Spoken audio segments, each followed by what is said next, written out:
Para continuar con la lectura de los electrocardiogramas, vamos a hablar ahora de un paso muy importante que es determinar el ritmo cardíaco. Hablamos de ritmo sinusal cuando en el impulso cardíaco el ritmo cardíaco está dado por la estimulación del nódulo sinoauricular, que es el nódulo que encontramos en la parte superior de la aurícula derecha. Cuando este nódulo está dando este ritmo sinusal, tenemos que fijarnos muy bien en la onda P. La onda P, que va a ser positiva en la derivación D2 y en ABF, negativa en la derivación ABR, y esta onda P siempre tiene que estar seguida de un complejo QRS. También algo muy importante es que el intervalo PR, o sea, el que hay entre esta onda y esta onda, en esta parte de este intervalo, que vemos acá, sea constante y que su tamaño sea mayor o igual a 0,12 segundos. Esto quiere decir que en el papel milimetrado del electrocardiograma tiene que ser mayor a 3 o igual a 3 cuadritos de 1 milímetro en el papel milimetrado. Es muy importante determinar el ritmo sinusal, pues esto nos permitirá determinar si entre las patologías que presenta el paciente se puede encontrar una arritmia cardíaca. Bueno, ahora vamos a aprender a calcular la frecuencia cardíaca. Todas las explicaciones que vaya a hacer de aquí en adelante las voy a realizar con el electrocardiograma normal que encontramos en la página 13 del periódico, en esta sección, o también pues está de mayor tamaño en la diapositiva de los electrocardiogramas que está adjunta a los videos que estamos viendo. La frecuencia cardíaca o el pulso cardíaco es la cantidad de latidos que hace el corazón por minuto. Entonces, tenemos que un corazón normal con ritmo sinusal, o sea, el ritmo que da el nódulo sinoauricular o sinusal, tiene una frecuencia cardíaca de 60 a 100 latidos por minuto. 60 a 100 latidos por minuto. La frecuencia cardíaca la podemos tomar utilizando cualquiera de los 4 dedos, menos el pulgar, porque el pulgar tiene irrigación central, en cambio estos tienen irrigación lateral. Entonces se puede usar cualquiera de estos 4 dedos en la arteria radial, y vamos a poder ahí en un minuto saber cuántos latidos hay y pues así determinar la frecuencia cardíaca. En el electrocardiograma también se puede determinar la frecuencia cardíaca, y esto también nos ayuda a la detección de arritmias. Entonces, ahora voy a explicar cómo se determina la frecuencia cardíaca en un electrocardiograma. Existe una regla que se llama la regla del 300.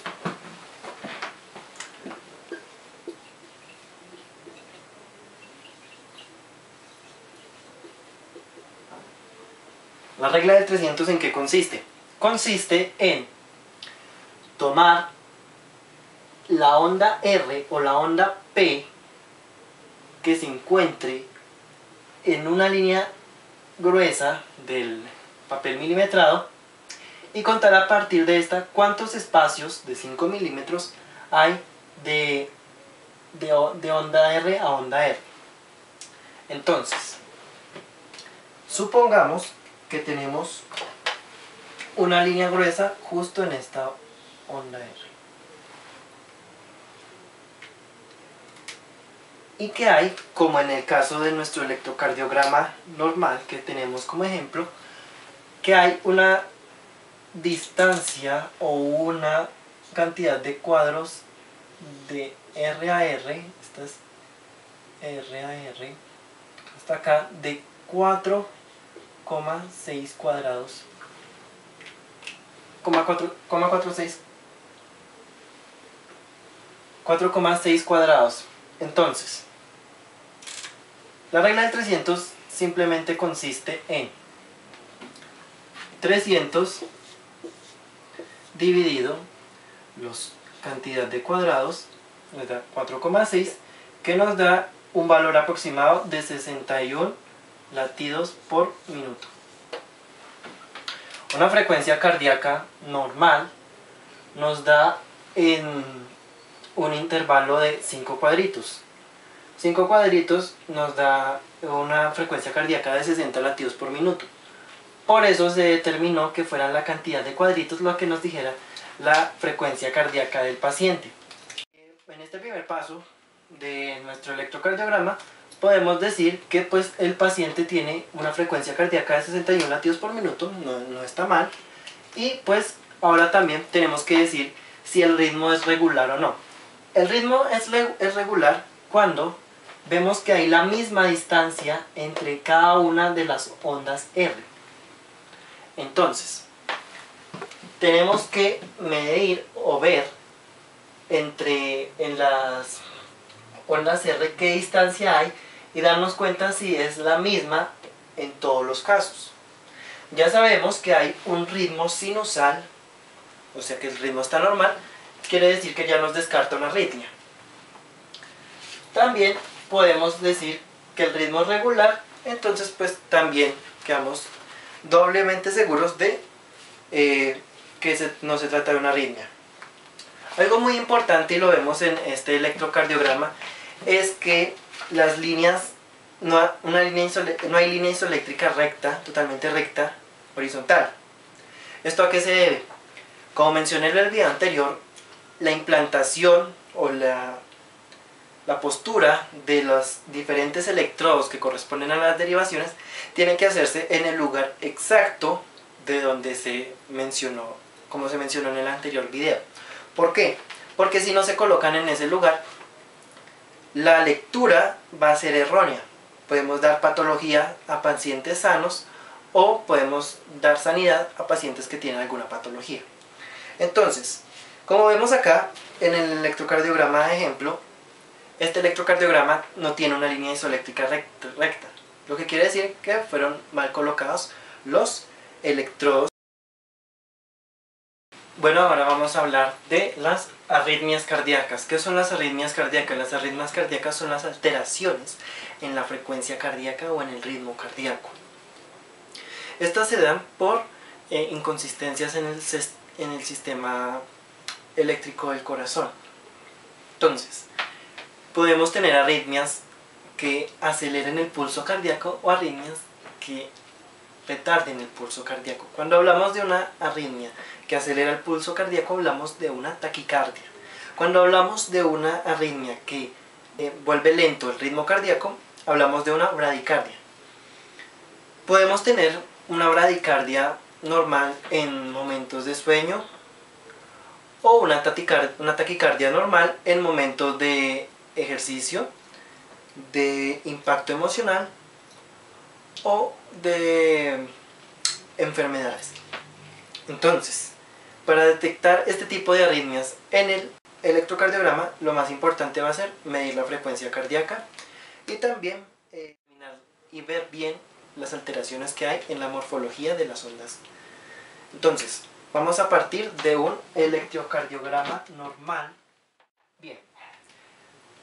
Suponiendo que este es nuestro ritmo sinusal normal, ahora vamos a hacer una taquicardia. Tenemos las mismas ondas, pero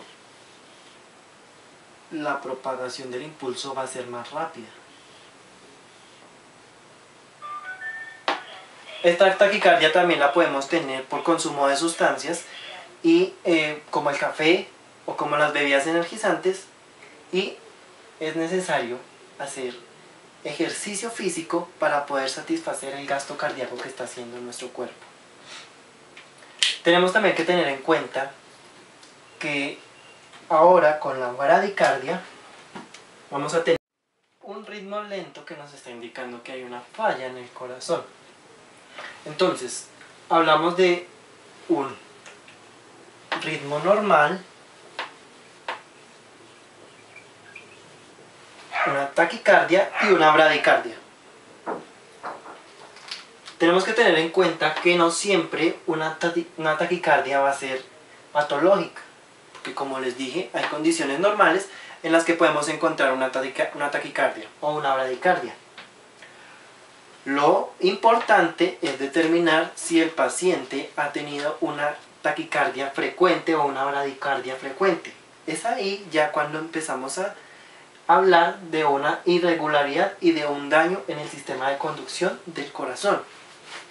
Este tipo de enfermedades se pueden tratar con medicamentos antiarrítmicos o proarrítmicos que ayuden a mejorar la patología de la persona que la sufre. Junto a estas arritmias tenemos otras que también son muy importantes y son las fibrilaciones, que se pueden dar en aurículas o ventrículos. ¿Qué es una fibrilación? La fibrilación es el impulso eléctrico, se vuelve casi anárquico en todo el corazón. En todo el corazón no, sino en la sección que estamos hablando. Si hablamos de una fibrilación auricular, es un desorden en la propagación del impulso eléctrico en las aurículas. Podemos darnos cuenta que hay una fibrilación auricular cuando la mayoría de las células de la aurícula están produciendo un impulso de manera totalmente desordenada, y lo mismo cuando hablamos de fibrilación ventricular. La fibrilación auricular no es tan peligrosa como la fibrilación ventricular. La fibrilación ventricular es más peligrosa porque no hay bombeo de sangre a los pulmones ni a la arteria aorta. Entonces hay un daño también en el proceso de circulación sanguínea.